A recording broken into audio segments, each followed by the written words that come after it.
In 1955, a monumental aircraft appears in Soviet skies.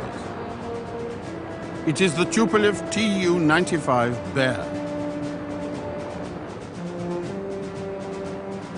The fastest propeller-driven aircraft in the world, it is capable of dropping nuclear weapons in the heartland of America.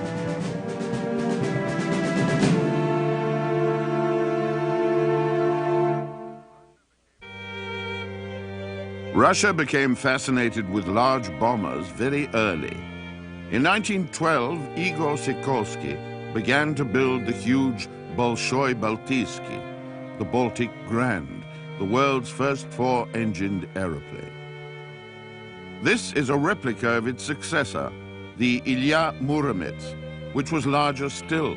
It had a wingspan of 113 feet and weighed about 5 tons. Almost 80 Ilya Muromets bombers were built. They served the Imperial Russian Air Service with distinction in World War I.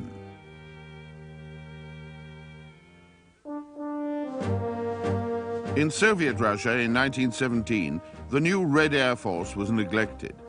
The leaders of the Soviet state allowed the assets of the old Imperial Air Service to run down.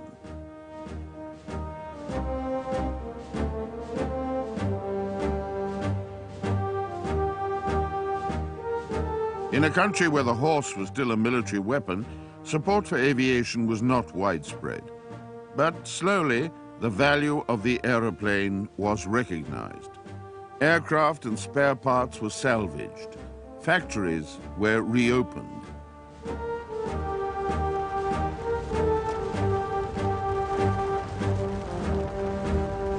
From 1917 to 1920, as the Civil War swept through Russia, the Red Army used aircraft primarily for reconnaissance. Most of the fighting took place on the ground, involving men, horses, and guns.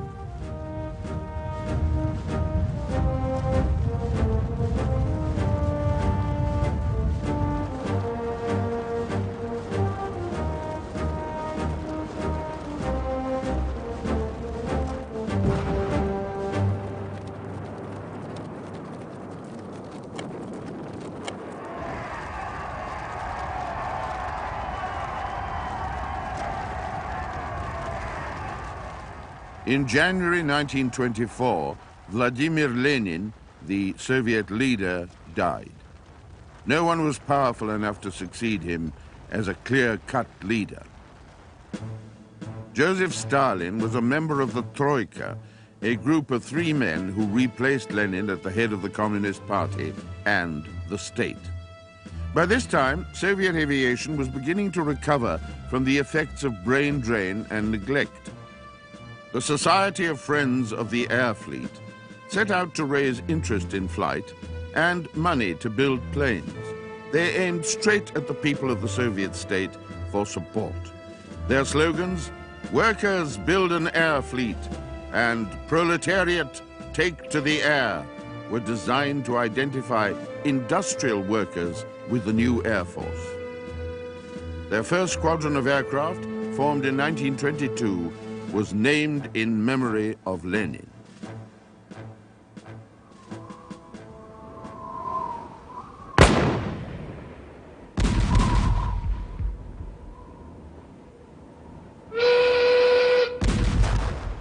In 1925, Stalin was engaged in a political struggle to gain sole leadership of the Soviet state and of the Communist Party. At the same time, young, bright Soviet designers were beginning to emerge from the new academies. The Central Aero and Hydrodynamics Institute, known as TSAGI, was established in late 1918. By the mid-20s, it was well on its way to becoming the Soviet Union's most important center for aerodynamic research. TSAGI had an interest in big aircraft from the beginning. In 1919, its founder, Nikolai Zhukovsky, proposed the design of a large transport aircraft. A prototype was built, but was not successful. At the time, TSAGI's chief designer was Andrei Tupolev. He was influenced by the German Junkers company's use of metal in aircraft construction. He also used Tsagi's design and test facilities to work towards the production of large, long-range aircraft for bombers or transports. Throughout the 20s and into the 30s, Tsagi's test facilities expanded. Its wind tunnels, in particular, became essential tools for a Soviet aircraft industry that was beginning to throw off the influence of foreign designers and develop an identity of its own. Tupolev's first really large aircraft, the AMT-4, flew in 1925, the world's first all-metal twin-engined monoplane heavy bomber.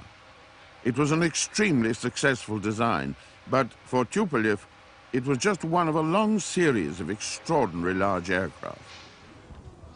The ANT-9 flew in May 1929. It was a 9-passenger airliner that proved its long-range capability by flying from Moscow to London and back via Berlin in 53 flying hours. It was just one of a number of major long-distance flights by Tupolev aircraft in the 20s and 30s. The AMT-6 of 1930 was the first Soviet 4-engined heavy bomber. It was also produced as a troop carrier with room for 30 fully equipped soldiers. The Soviet strategic bombing policy was based on this aircraft. With the ANT-4, it made the Soviet bomber force the largest in the world at the time. More than 800 ANT-6s were built, and it remained in service right through the 1930s. In June 1933, Andrei Tupolev's remarkable ANT-25 flew for the first time.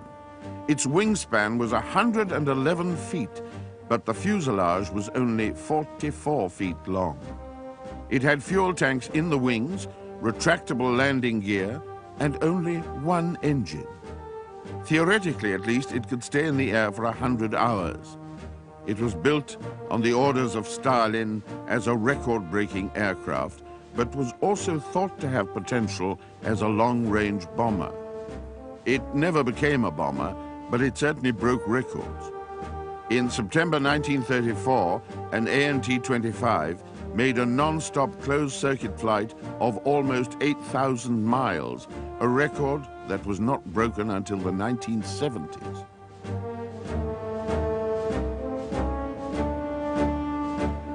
In June and July 1937, ANT-25s flew non-stop from Moscow to America by way of the North Pole on 2 separate occasions, staying in the air for more than 60 hours on each flight.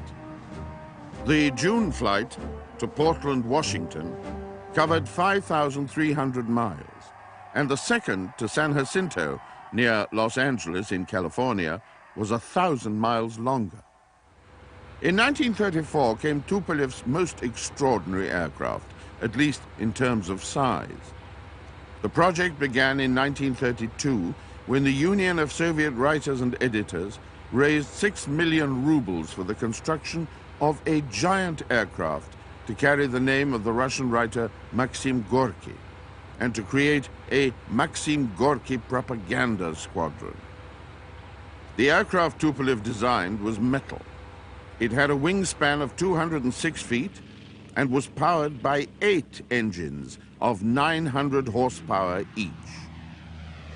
It flew for the first time on May the 19th, 1934, and then joined the Maxim Gorky squadron for propaganda flights all over the Soviet Union, showering pamphlets, broadcasting messages and music from its loudspeakers, and even projecting images onto clouds.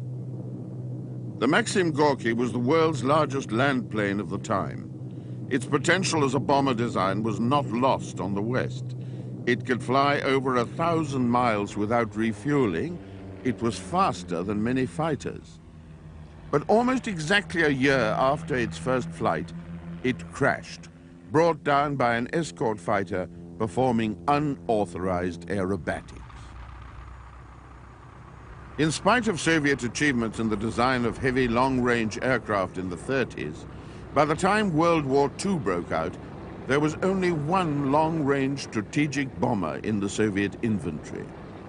It was the Petlyakov PE-8. The PE-8 project began under Tupolev in 1936, but was delegated to the Petlyakov Bureau in 1938. Petlyakov had been wing designer on a number of major Tupolev aircraft. For its time, it was an advanced design. The PE-8 entered service in 1940 and took part in retaliatory raids on Berlin in 1941. But losses were heavy, and such long-range raids were not persevered with.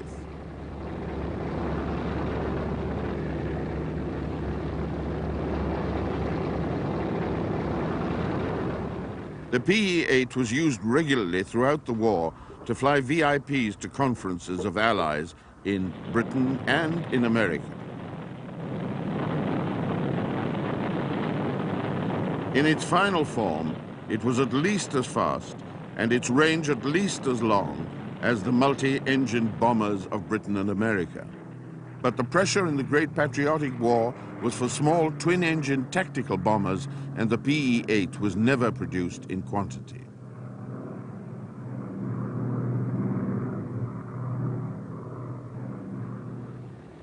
The introduction of the extraordinary Boeing B-29 was an event of great importance to the outcome of the war. The United States now had an aircraft of unprecedented long-range, high-altitude performance. Throughout the war, the Soviets had made repeated requests to the Allies for a 4-engine bomber to replace the PE-8. There was no response. The Soviets had already seen the need for a future strategic air force, given the massive striking power Britain and America now possessed. Then, in August and November 1944, 3 USAF B-29s landed on Soviet territory in the Far East after running low on fuel.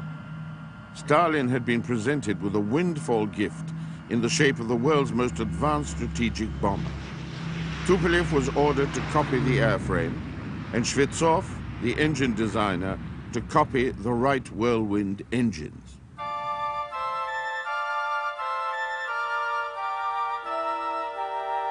Just 1 year later, the prototype TU-4, the Soviet copy of the B-29, was flying. In April 1946, the Soviet long-range Air Force was revived.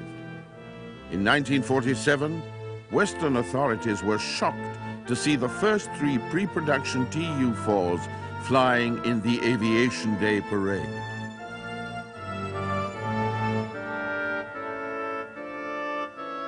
It took 2 years to complete the flight test program, and the TU-4 did not enter service until 1949. In the United States, the B-29 was already obsolete. But the TU-4, codenamed by NATO Bull, was produced in quantity. 1,500 were built before production ended in 1954.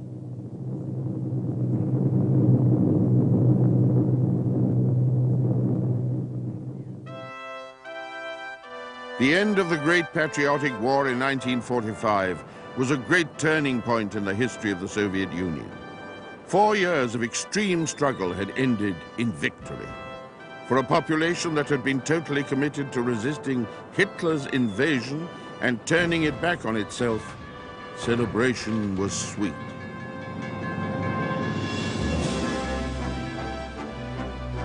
The task of rebuilding the ravaged nation was immense. The litter of war was gathered, committed to furnaces, and melted down.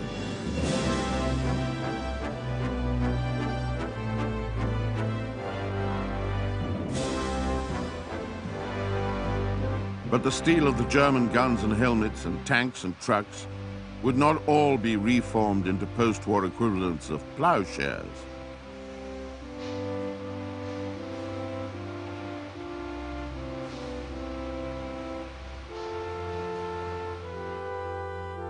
As the Soviet nation was marshaled to rebuild, the Kremlin confronted a new world strategic situation.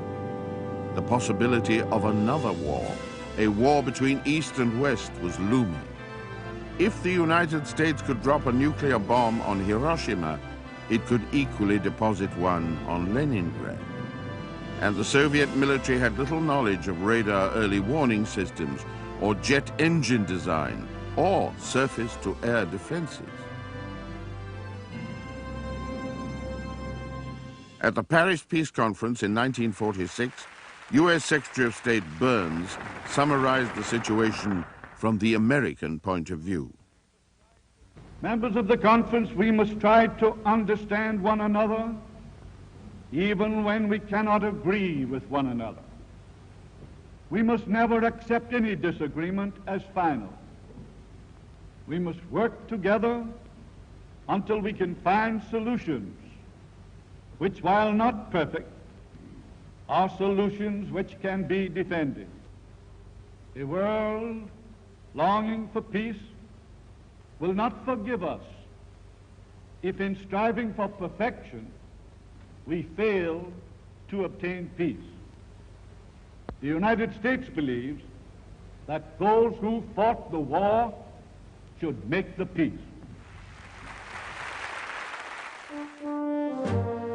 The 1947 May Day parade in Red Square continued the pre-war Soviet tradition of mammoth shows of military strength.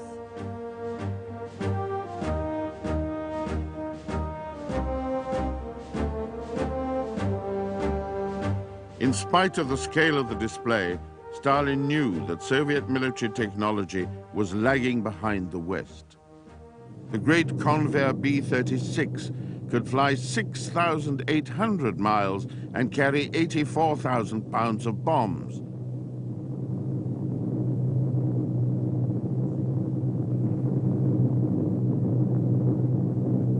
Its appearance forced the Soviets to develop a large version of their B-29 copy, but by the time it was ready, America had leapfrogged into the age of the intercontinental jet bomber.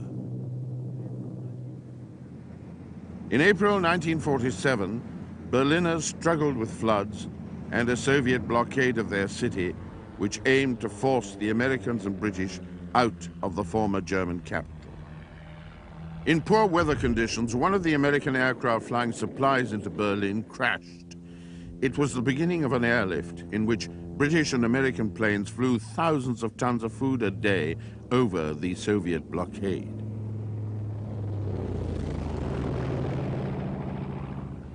What was now being referred to as the Cold War deepened. Relations between the West and the Soviet Union reached new levels of stress. After 3 months of blockade, the situation was deadlocked, and in September 1948, the question of the reunification of Berlin was submitted to the United Nations. This is Dr. Philip Jessup of the American delegation giving his country's view of Soviet action in Berlin. Soviet government, using the harsh instrument of the blockade, has indeed chosen a strange way in Berlin to live up to its agreement to democratize German political life. Thanks to the air bridge and to the support given it by the Berliners, the Soviet government has not succeeded in its purpose. Now, Mr. President, as I pointed out to the Security Council before, we could have used our armed force against the Soviet threat, or we could have meekly submitted and surrendered our rights and duties in Berlin, subjecting nearly 2.5 million Germans to Soviet rule with all that that implies. What we actually did, and what we're still doing, is to live up to our obligations under the Charter of the United Nations and try to settle the question by peaceful discussions while continuing to discharge our obligations in Berlin. By May 1949, the blockade was over, but the Western powers had formed NATO, the North Atlantic Treaty Organization, a united front against the Soviet Union. By 1952, the world political situation had become even more tense. The Soviet Union had announced that it possessed nuclear weapons. and America had tested the hydrogen bomb.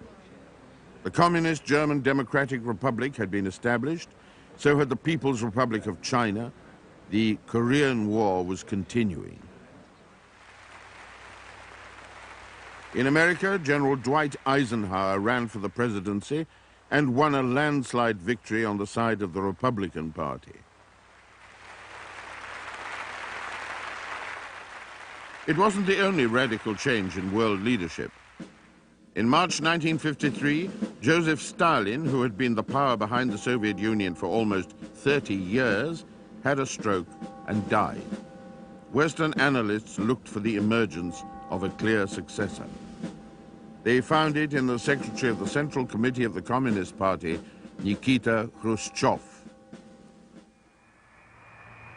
The prototype of the Boeing B-52 Stratofortress flew for the first time in April 1952 and immediately transformed the balance of air power between the Soviet Union and the United States. Even though it would not enter service for some years, it was a vast technological leap beyond the B-29 and the B-36. It could fly halfway around the world without refueling and reach speeds close to the speed of sound. It was an impressive aircraft and would remain the symbol of American intercontinental air power for 30 years. But while America led the intercontinental strategic bomber race in 1952, it was not by as much as Westerners may have imagined. This is the Tupolev Tu-16, codenamed the Badger by NATO. It made its first flight at about the same time as the B-52, and while it did not match the B-52's range or speed, it was still a major achievement for Soviet aviation. The Tu-16 could fly at more than 600 miles an hour, and its range of 3,000 miles could be extended by aerial refueling from the wingtip of a tanker version of the same aircraft. The Tu-16 was not intended to compete directly with the B-52. It was designed as a medium-range bomber and closely matched the performance of the American medium jet bomber of the time, the Boeing B-47. Almost 2,000 Tu-16s were produced for the Long-Range Air Force and the Naval Air Forces between 1952 and 1958.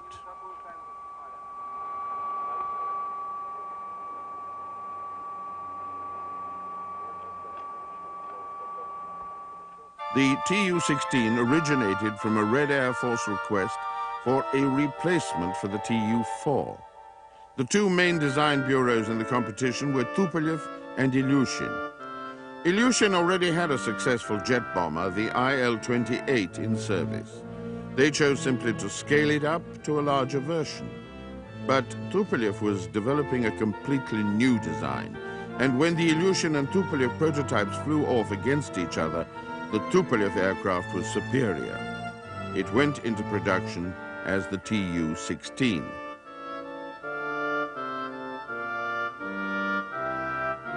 The Ilyushin competitor, the IL-42, was an old-fashioned straight-winged aircraft with its jet engines in large wing pods, but the Tu-16 was a thoroughly modern design. Its advanced aerodynamic features placed it on a par with any comparable Western aircraft. It had swept wings with a span of 108 feet. Its two engines were recessed smoothly into the sides of the fuselage at the wing roots.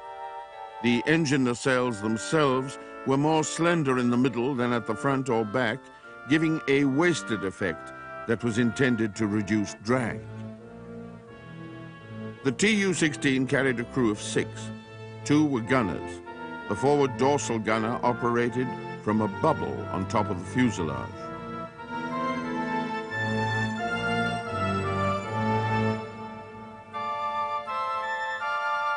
There were 2 pilots in the main cockpit, and the navigator was housed in the glazed nose section.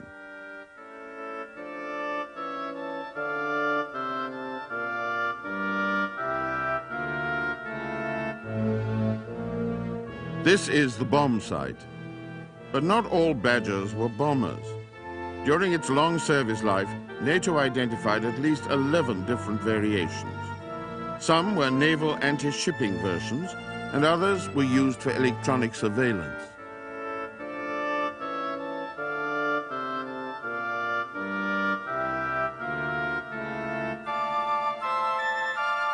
The TU-16 could carry up to 8,000 pounds of bombs in its internal bomb bay. It could also carry missiles under the wings or a standoff bomb under the fuselage.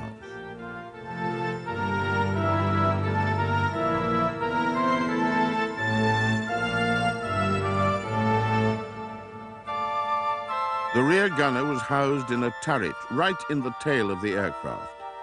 The fin and rudder were mounted high on top of the fuselage to keep them well above the level of the wings and engines. The TU-16 was an extremely successful aircraft with a very long service life.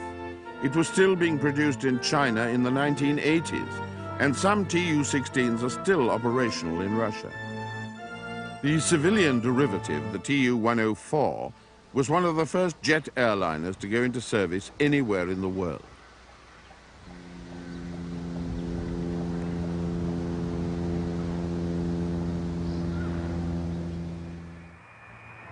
This is the Myasishchev Atlant.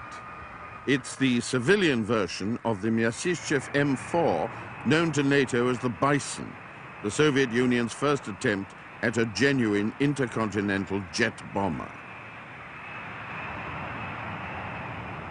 The Atlant was developed in the mid-80s to transport the Soviet space shuttle, the Buran, on its back.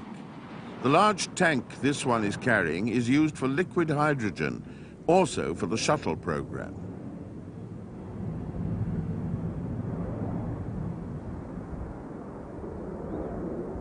Apart from its large twin vertical tails and the carrying attachment on the fuselage, the Atlant is basically the same as its ancestor, which was first seen in public at the Soviet Aviation Day flypast in 1954.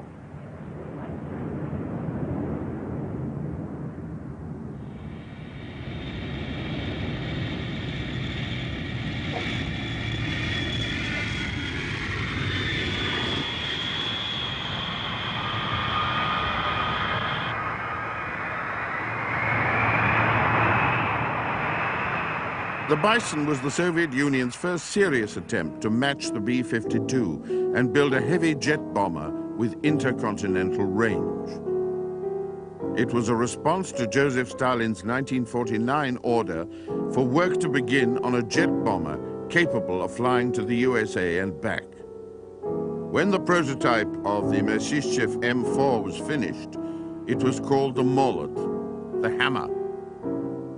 Andrei Tupolev, knowing that Soviet jet engines were not sufficiently developed to satisfy Stalin's demand, chose not to compete with Myasishchev and instead concentrated on the development of a turboprop engine capable of powering a large aircraft.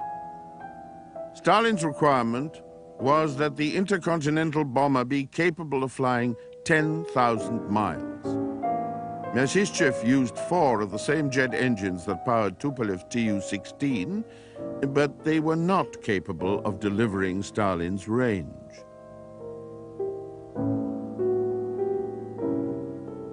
Myasishchev had been given special resources to build this mammoth aircraft. A new factory was built, and he was given a free hand to recruit 1,500 designers and technicians from other design bureaus.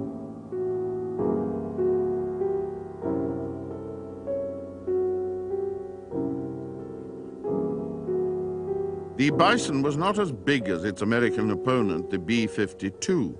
Its wingspan was 20 feet less. Its maximum takeoff weight of 350,000 pounds compared with the B-52's 500,000. There were similarities, however. The main landing gear was housed in a fuselage in a tandem arrangement similar to the B-52's. Like the landing gear of all Russian aircraft, it was massive. For stability, the tips of the drooping wings were fitted with small outrigger wheels. When the prototype was completed and tested in flight, it was a disappointment. Myasishchev's hammer was not the tool to strike fear into the Cold War hearts of the American population. Instead of Stalin's 10,000 miles, the Bison could only manage 5.5. Turbofan engines, which were more powerful and economical, were fitted to later versions. But by then, Khrushchev was concentrating resources on strategic rockets. And Andrei Tupolev's giant turboprop bomber, the Bear, was in operation.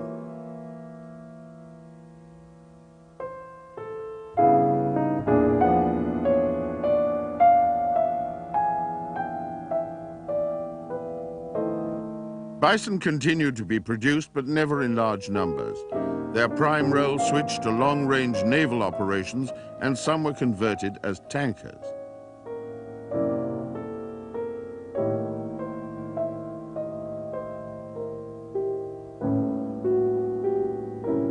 They began to be phased out of service in the mid-80s.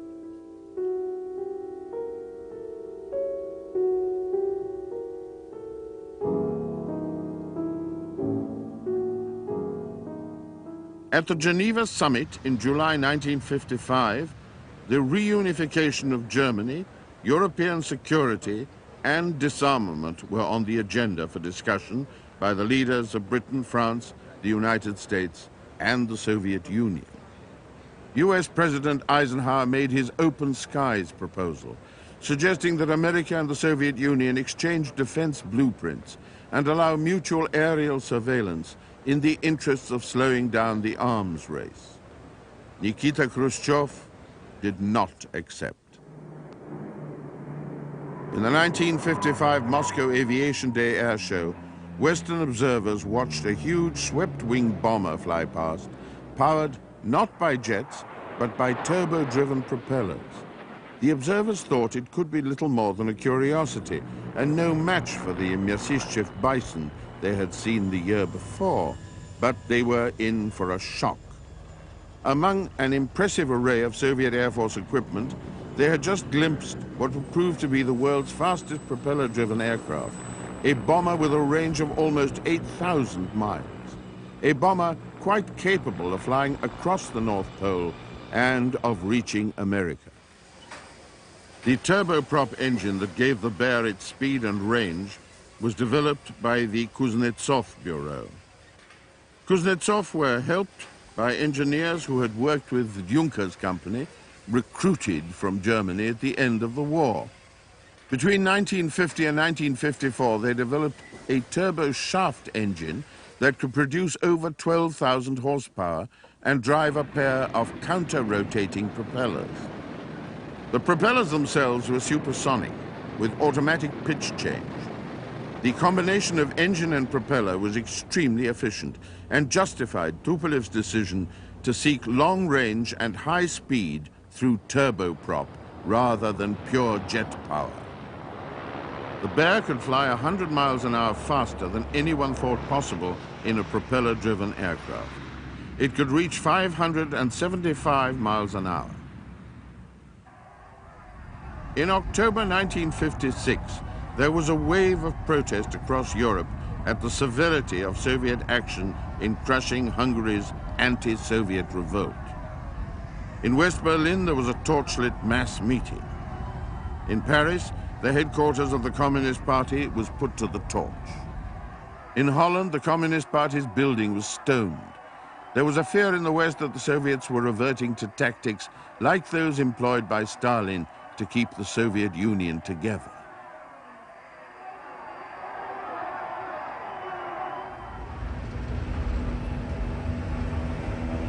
In March 1958, Nikita Khrushchev, who had been first secretary of the Communist Party since the death of Stalin, and the strong man of Soviet politics, consolidated his power even further in the eyes of the West. He was elected premier, replacing Nikolai Bulganin, and becoming the first Soviet leader since Stalin to be premier and party secretary. As he accepted the office, he said, "We shall conquer capitalism with a high level of work and a higher standard of living."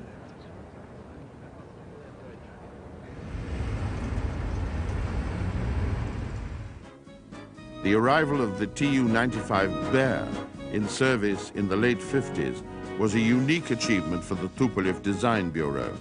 It was the only turboprop-driven strategic bomber ever to enter first-line service in the world. And it forced change in American defensive thinking. Its potential as a strategic bomber and its potential to reach U.S. soil via the North Pole forced the U.S. to divert money and technology into the construction of interceptor fighter bases and early warning radar sites. The basic model Bear was a long-range strategic bomber. It was not as big as the B-52, but was still an enormous aircraft. Its wingspan was nearly 170 feet. Its maximum takeoff weight was 415,000 pounds. It could carry 20,000 pounds of nuclear or free-fall conventional weapons.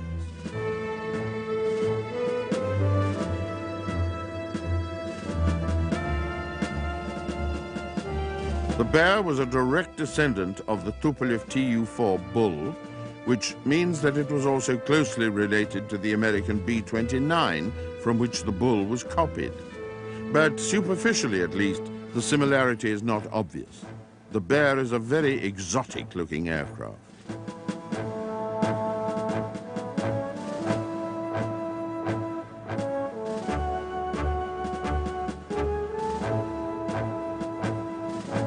The appearance of the Bear is dominated by its propellers.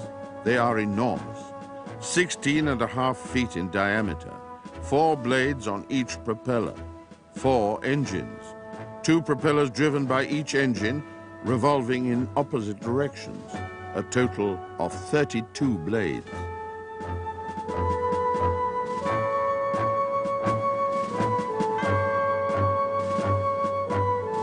To propel the Bear at its maximum speed, they are revolving at 750 revolutions a minute. The speed of the propellers at the tips is Mach 1.08, just over the speed of sound.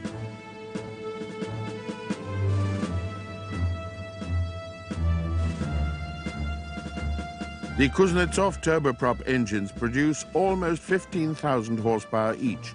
They are housed in long, narrow nacelles faired into the swept wings.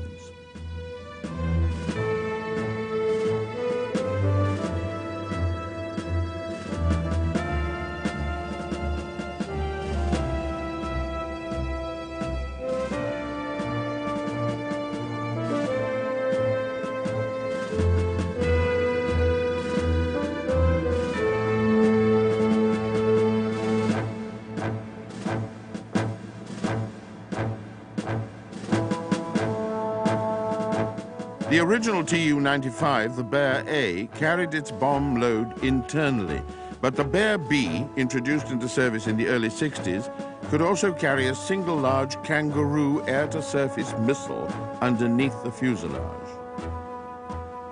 The Kangaroo missile was roughly the size and shape of a MiG-17. It had a range of 400 miles and could travel at twice the speed of sound.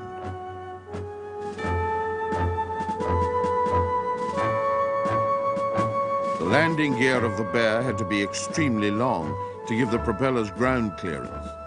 And as in all Soviet military aircraft, it had to be rugged to allow landing on rough, unmade strips.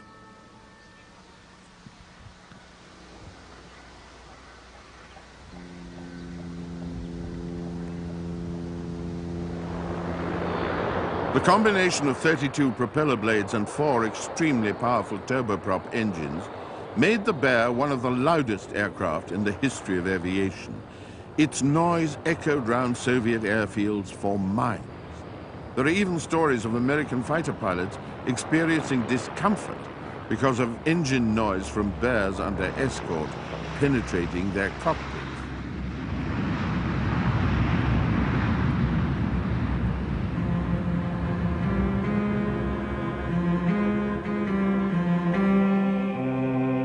The Bear had a crew of between 8 and 10. The number varied depending on the nature of the mission.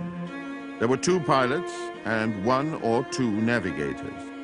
The rest of the crew were radar operators and gunners. The gunners and observers at the rear of the aircraft were physically separated from the pilot station at the front by about 50 yards of fuselage. The defensive armament of the basic Bear was heavy. It had a remotely controlled turret underneath the fuselage with 2 cannon. There was a fixed forward-firing cannon in the nose. There was a manned tail turret with another 2 cannon, but other versions of the Bear, particularly those for maritime reconnaissance, carried less defensive armament.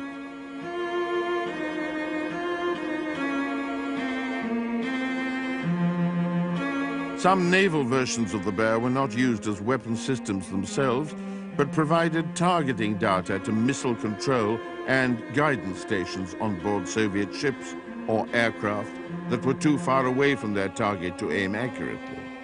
Using information from the Bears, they could launch their anti-shipping missiles in precisely the right direction. The observation blisters on each side of the rear fuselage were used by gunners to aim the cannon in the remotely controlled turret underneath the aircraft's belly. On versions without the ventral turret, they could be used to house surveillance or photographic equipment.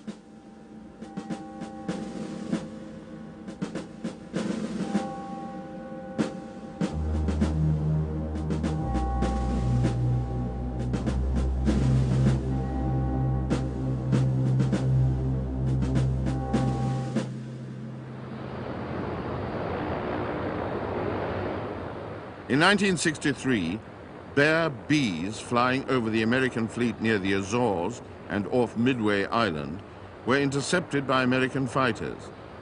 They were different from the Bear A in that they had long in-flight refueling probes in the nose, and the recesses that were normally occupied by the Kangaroo missile were fared over and fitted with camera ports for photographic surveillance. There was also a large blister on the starboard side of the fuselage. The Bears were particularly interested in the US carriers Forrestal and Constellation, and a great deal of film was exposed by both the Soviets and the Americans as the cat-and-mouse game between fighter and reconnaissance aircraft was played out.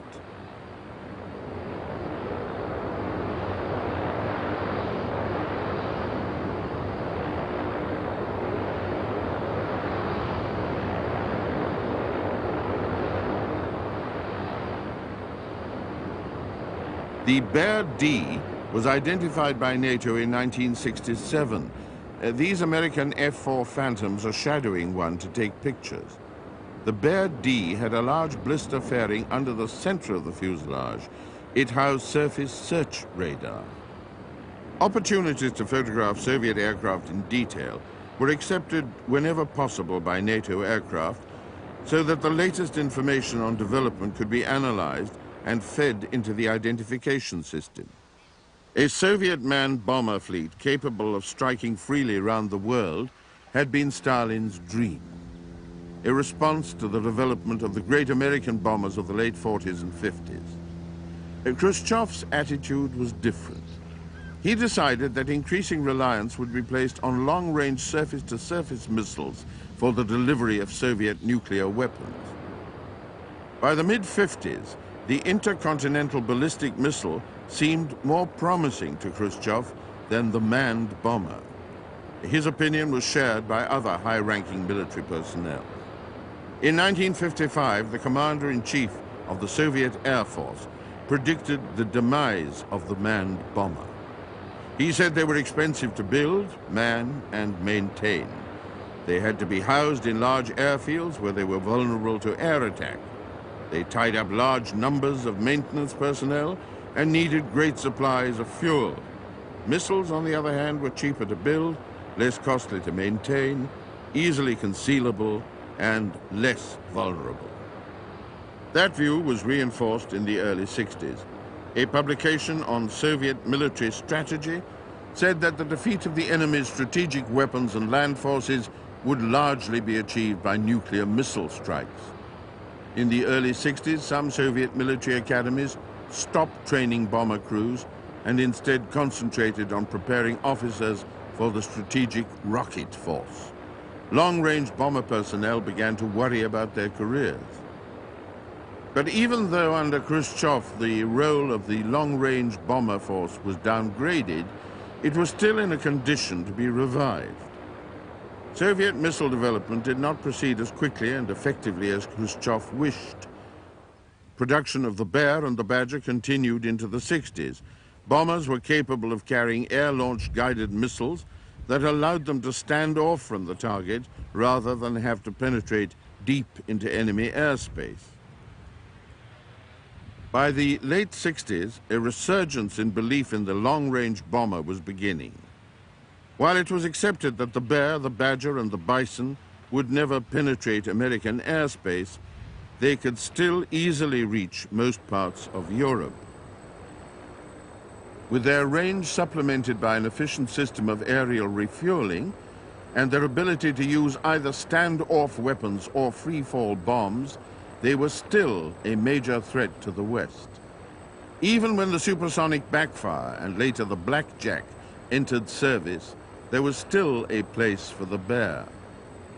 In 1984, 30 years after the prototype TU-95 flew, a new variant identified by NATO as Bear H entered service. It could carry a long-range cruise missile and was capable of hitting targets inside the USA without ever entering American airspace. At the time, the Bear H, which appeared with much less fanfare than the supersonic Blackjack, was seen as a major threat to Europe and America. The cruise missile it carried, the AS-15, was considered a serious challenge to the American air defense system.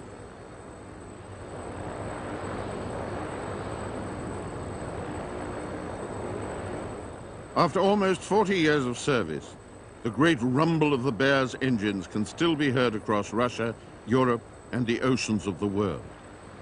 These days, they are even becoming welcome guests at some of the world's great air shows, giving Western audiences a close-up look at one of the most extraordinary aircraft ever built.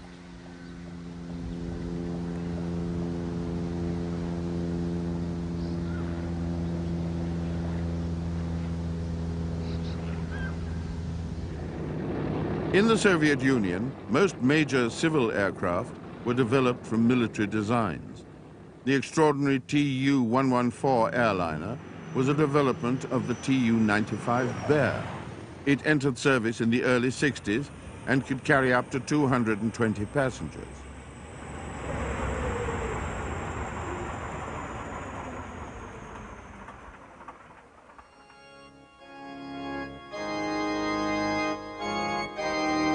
This is not just any field in Russia. It's part of the Monino Air Force Museum outside Moscow, where one of these giant Soviet airliners is part of the collection. In 1959, a Tu-114 flew Nikita Khrushchev from Moscow to New York non-stop. The 4,162 miles were covered in 11 hours in a propeller-driven aircraft. At the time, it was the largest and heaviest commercial airliner in the world. It remained in service until the late 60s, flying international routes to France, Canada, India, and Japan, competing successfully with a new generation of jet airliners.